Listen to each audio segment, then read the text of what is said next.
אך הנרות חללו אנחנו מדליקים, אך הניסים ואך הנפלאות והשועות ועל מלחמות שעשית לאבותינו בימים חכם בזמן הזה בכל שמונת ימיך. Hi, this is my like homemade menorah here. Yep. So these are the cups from tea candles. And when you buy tea candles, they come in these cups.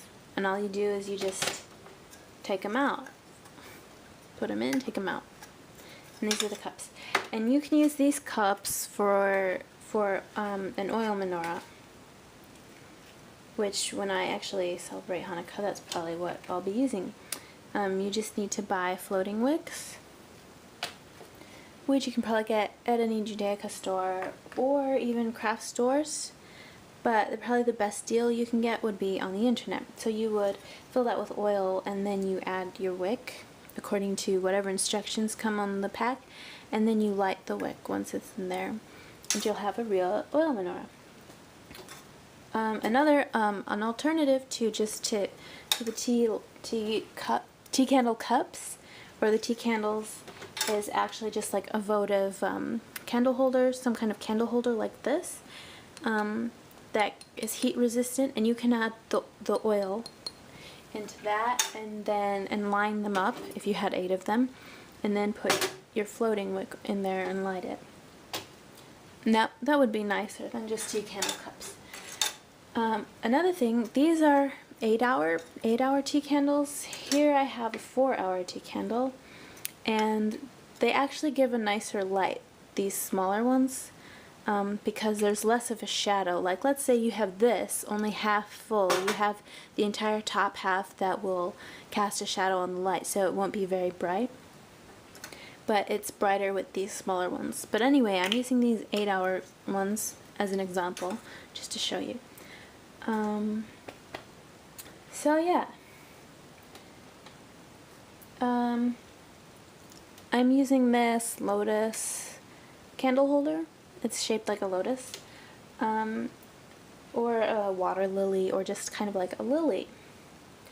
And in Israel, you call the lily Shoshan, Hebrew, and it comes from the word for 6, because it's a 6-pointed flower, the lily.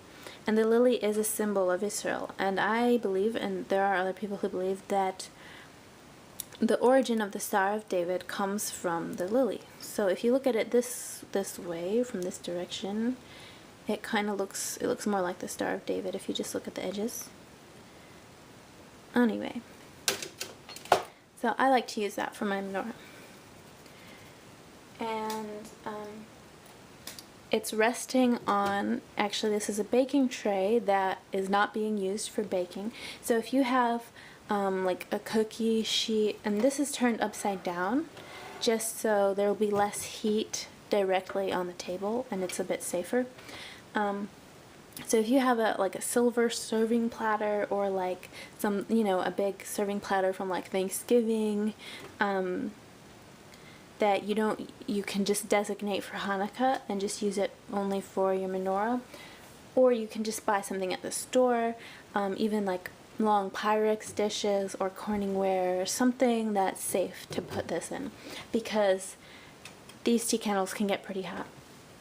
I really like tea candles in particular because, well, right now you can see that the wax is white, but when it burns after maybe 20 minutes, 10 minutes, I'm not sure, it'll actually start to look like oil, because the wax will begin to melt and go from a solid to a liquid, and it'll look like oil. And I like that, except it's easier and it's not as messy as actually using oil in these cups. So hopefully that gives you some ideas. Okay.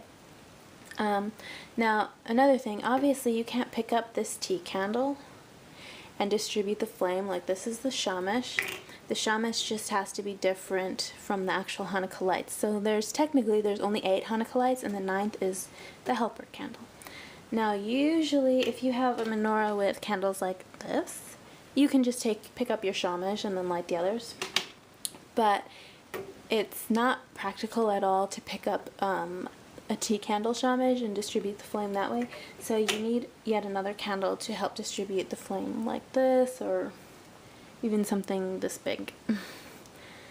Okay, so that's that.